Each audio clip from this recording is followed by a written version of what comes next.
Le 10e mois de l'année a été choisi par l'Union économique et monétaire ouest-africaine, l'UEMOA, donc pour promouvoir les savoir-faire locaux. Au Bénin, la pratique s'intègre progressivement dans les habitudes grâce à des particuliers qui tentent donc de changer donc la donne et les mentalités. En développant la zone économique spéciale de Glodjigwe, l'État entend aussi jouer sa partition sur ce chemin. On s'interroge aujourd'hui sur les gains de cette campagne Consommons local. Jennifer, bonjour. Bonjour Herman, Amégan, comment allez-vous ce matin? Mais je me porte comme un charpe comme toujours. D'accord, je vais bien également. Et vous le disiez bien, nous parlons de ce mois de Consommons local 2023, la 4e édition. Et nous allons faire le bilan justement avec notre invité. Il s'agit de Monsieur Fernando Gomez. Bonjour. Bonjour Jennifer. Merci d'avoir accepté notre invitation. Vous êtes directeur départemental de l'industrie et du commerce Atlantique Littoral. Octobre tend vers sa fin. Nous sommes à la clôture de ce mois de Consommons local qui a été officiellement clôturé il y a quelques jours. Avec vous, nous allons faire le bilan. Déjà, il y a eu des actions au niveau national et au niveau de la zone UEMOA. Oui, merci. Il faut dire que depuis octobre 2019, les ministres de l'Industrie, du Commerce, de l'Espace UEMOA se sont réunis pour décider de faire du mois d'octobre le mois du consommé local. Donc l'année qui a suivi, c'est-à-dire l'année 2020, depuis 2020, chaque mois d'octobre est consacré au consommé local.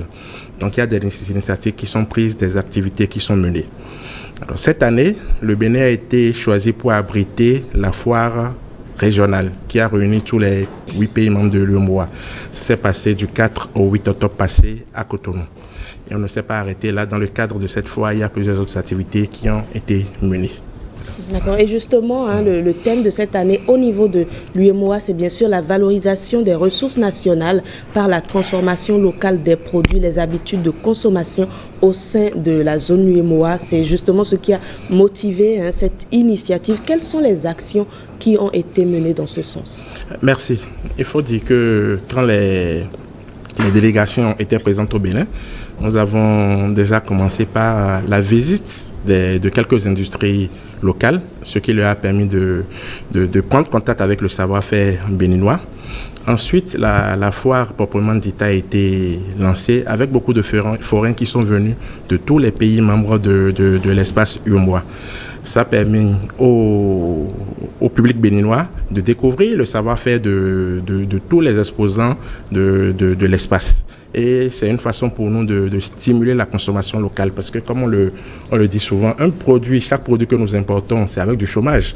Parce qu'il vaudrait mieux encourager la production locale pour permettre la consommation de nos produits, comme je le dis, en même temps assurer la création d'emplois et la promotion des emplois locaux. Alors, en dehors de ça, il y a des panels qui ont été organisés sur diverses thématiques et aussi une formation sur le packaging et l'identité visuelle. Parce qu'on voit souvent que les gens ont des produits de qualité, fabriquent des produits de qualité, mais l'emballage et le packaging font que les produits ne sont pas vendables. Alors, il y a une formation qui a été organisée en complicité avec l'école, le Design School National, pour permettre à un certain nombre de producteurs de voir comment ils présentent leurs produits et de voir quelle identité visuelle ils donnent à ces produits-là pour leur donner de la valeur. D'accord, et justement, nous avons noté qu'il y a eu des marchés, il y a eu des foires. Comment s'est faite la collaboration avec les producteurs et les entrepreneurs? Merci. À côté de l'initiative nationale et régionale, il y a eu beaucoup de promoteurs privés qui ont pris l'initiative d'organiser des foires. Il faut dire qu'ils ont tout le temps bénéficié de notre appui institutionnel, de notre accompagnement. On y a participé et on leur a donné l'accompagnement qu'il fallait. D'accord. Et est-ce qu'il y a eu de l'engouement qui a été noté, je dirais, dans le rang des populations? On peut dire qu'il y a eu de l'engouement. Il y a eu beaucoup d'engouement.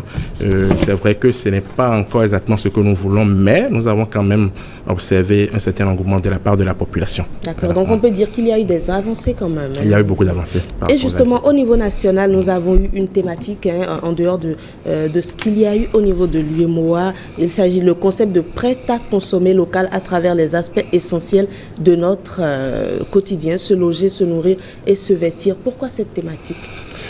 Au niveau régional, nous parlons souvent du consommer local. D'accord. Mais pour mieux intégrer la chose au niveau national, nous on dit consommons local. Ça veut dire que ça engage tout le monde. Et cette année, nous avons axé les réflexions et nos actions autour de se nourrir, se loger, se vêtir, prêt à consommer 100% local. Pourquoi ce thème? Généralement, quand on parle de consommer local, les gens pensent tout de suite à manger. Alors que ça ne s'arrête pas à ça. Ça va aussi dans les services, ça va aussi dans l'habitat, ça va aussi dans comment nous nous habillons. Donc, si vous observez un peu la foire qui a eu lieu à Cotonou aujourd'hui, vous allez voir que toutes ces différentes thématiques ont été prises en compte. Il y a eu, par exemple, des maisons préfabriquées qui ont été exposées. Il y a eu des producteurs de textiles locaux, par exemple l'Indigo. Il y a eu beaucoup de choses qui ont été exposées dans le cadre de se vêtir et dans le cadre de se loger pour accompagner un peu se nourrir. D'accord, donc voilà. Est-ce qu'on peut comprendre que cela veut dire que notre identité en lui-même, que ce soit au niveau culinaire, que ce soit au niveau des productions, gagne à être valorisée? Absolument. Absolument. D'accord.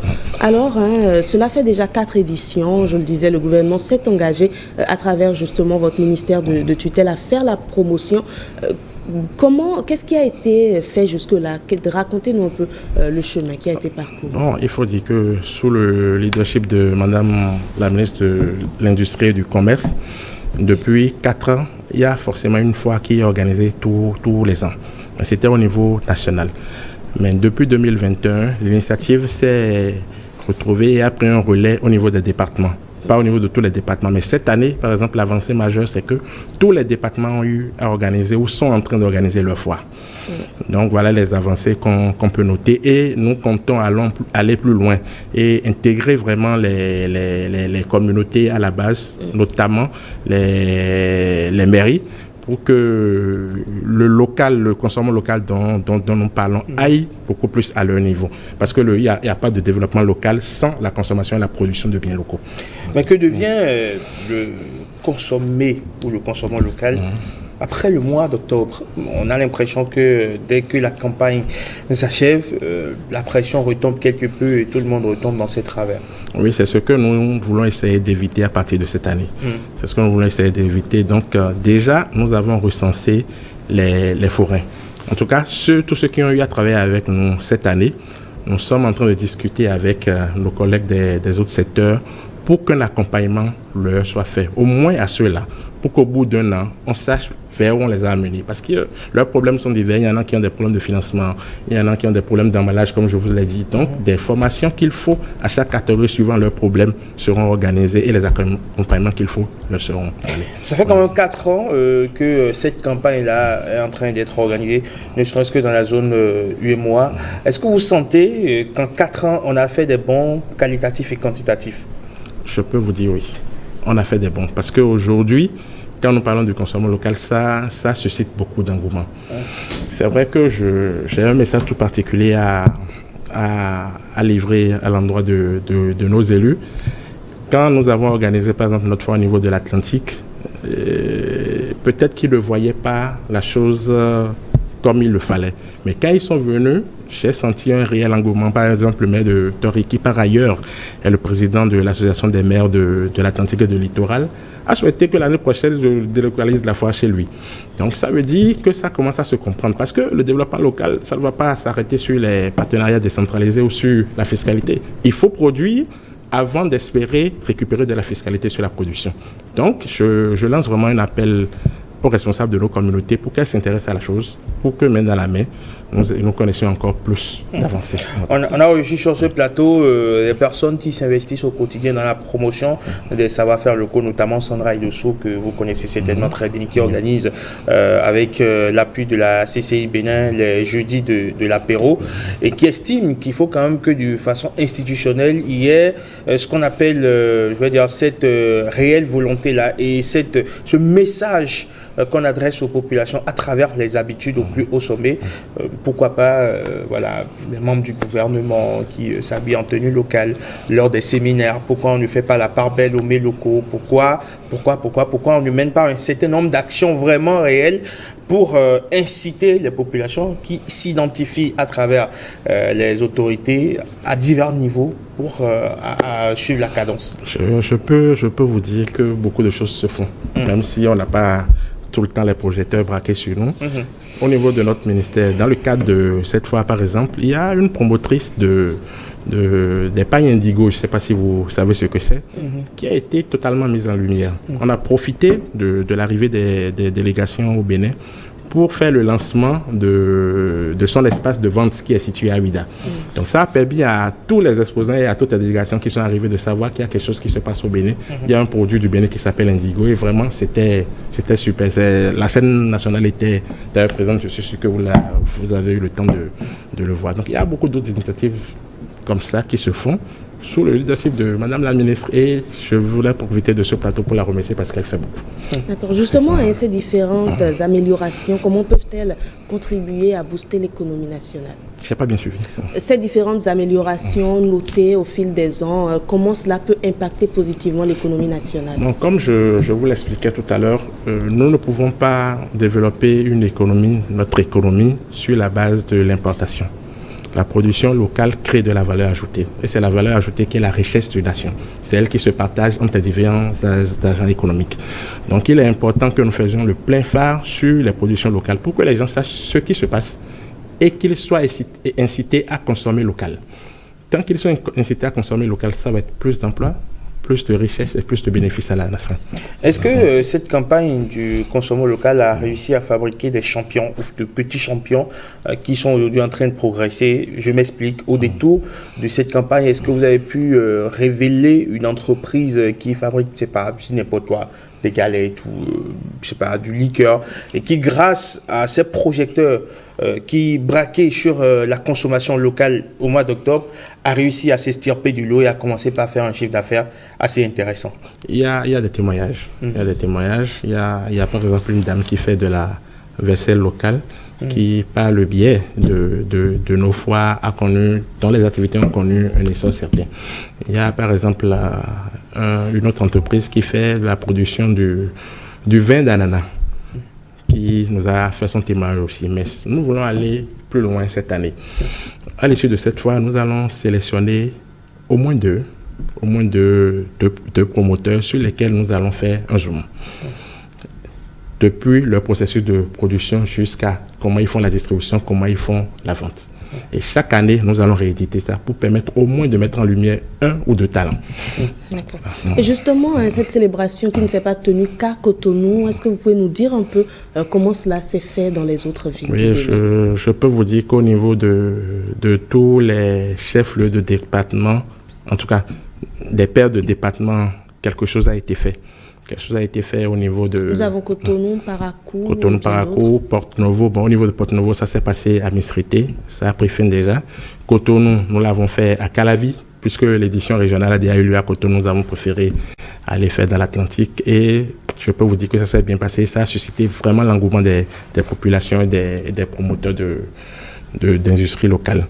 En dehors de ça, il y a le Molokoufou qui est en ce moment même en train de faire sa foire à Lokossa, au niveau de la maison des jeunes. Il y a le Zoo Colline qui est aussi en ce moment en train de le faire dans la rue en face de la buvette Yam. Il y a le Bogo à Libori dans la zone du marché Zongo. Il y a un espace qui a été aménagé à cet effet. Ils y sont toujours. Et la Takwa Donga a fini, Atlantique Littoral a fini. Donc voilà. D'accord. Et qu'est-ce que vous pouvez nous dire pour conclure cet entretien? Pour conclure, je voudrais dire un sincère merci à tous les forains, à tous les responsables à divers niveaux qui nous ont aidés à l'organisation des différentes foires interdépartementales. Et je voudrais lancer un vibrant appel à toute la population. Il ne sert à rien et il ne nous est pas profitable de continuer à consommer les produits qui viennent d'ailleurs. Essayons de produire ce que nous consommons et de consommer ce que nous produisons. Ça, ce sera la source de notre richesse et le gage du développement de notre pays. D'accord. Herman, ce sera tout pour moi pour cet entretien. Merci beaucoup, Monsieur Fernando Gomez. Je rappelle que vous êtes le directeur départemental de l'industrie et du commerce Atlantique Littoral. Ce sera tout pour moi, Herman, pour aujourd'hui. Merci beaucoup. C'est vrai que vous et moi, on ne fait pas forcément la belle pub ce matin au consommer local, mais ce n'est pas grave. En fait. Par ici aussi, on sait promouvoir le savoir-faire de nos artisans locaux. Bien souvent, surtout. D'ailleurs, merci beaucoup. Allez, juste après vous, on reçoit Jiro Kokoel. Avec lui, on parle de comment désamorcer une crise en entreprise. Vous savez, il peut arriver qu'on se prenne la tête par moment, qu'on ne soit pas d'accord. Et c'est même ça d'ailleurs qui est le plus souvent souhaité, qu'on ne soit pas d'accord. Et comment désamorcer tout ceci? Notre coach formateur nous donne des astuces pratiques. À tout de suite.